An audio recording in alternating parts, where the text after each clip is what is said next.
আজ আপনাদের মাঝে পাকা পটলের দারুণ একটা রেসিপি শেয়ার করব। এটি নওগাঁ জেলার খুব জনপ্রিয় একটি খাবার। আসসালামু আলাইকুম everyone, welcome to back my channel মুস্কানের রান্নাঘর। তো দেখুন, এখানে আমি পাকা পটল নিয়েছি আর এই পটলগুলো পানি দিয়ে পরিষ্কার করে ধুয়ে নিয়েছি। আর এই পটলগুলো একটু মোটা সাইজ করে এভাবে কেটে নেব। যারা এই ভিডিওটি দেখছেন তারা ঝটপট একটা লাইক দিয়ে ভিডিওটি দেখা শুরু করবেন প্লিজ। আমার সব পটলগুলো কেটে নেওয়া হয়ে গেছে।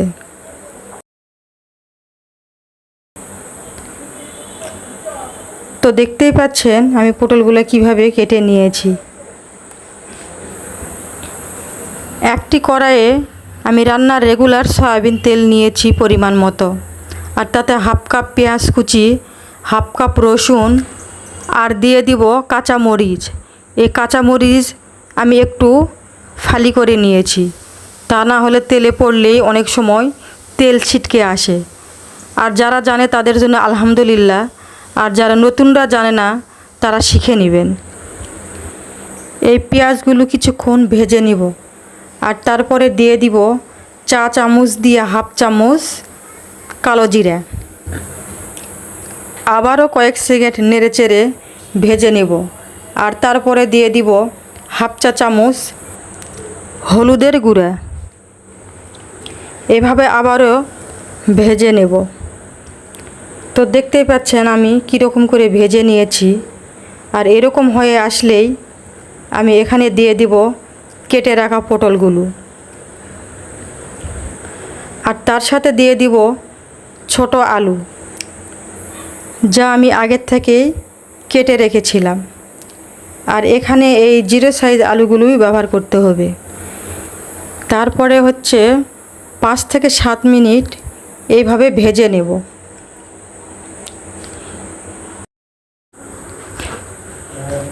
এই সবজিগুলো ভাজা হয়ে গেলে দিয়ে দিব হাফ কাপের মতো পানি। পানি কম দেওয়ার কারণ এই সবজিগুলো আমি 80% মতো সিদ্ধ করে নেব। আর এখানে স্বাদ মতো লবণ অ্যাড করে দিলাম। আবারও ভালো করে নেড়েচেড়ে লবণগুলো মিশিয়ে নেব। আর ওই পর্যায়ে ঢাকনা দিয়ে ঢেকে মিডিয়াম টু লো আঁচে রান্না করে নেব। তো দেখতেই পাচ্ছেন আমার সবজিগুলো কীরকম সিদ্ধ হয়ে এসেছে।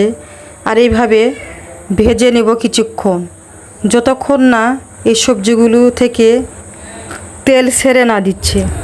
এটি ভাজার সময় দারুণ একটা স্মেল বের হবে, আর এই স্মেলের কারণেই বুঝতে পারবেন যে এটি কতটা দারুণ মজার খাবার।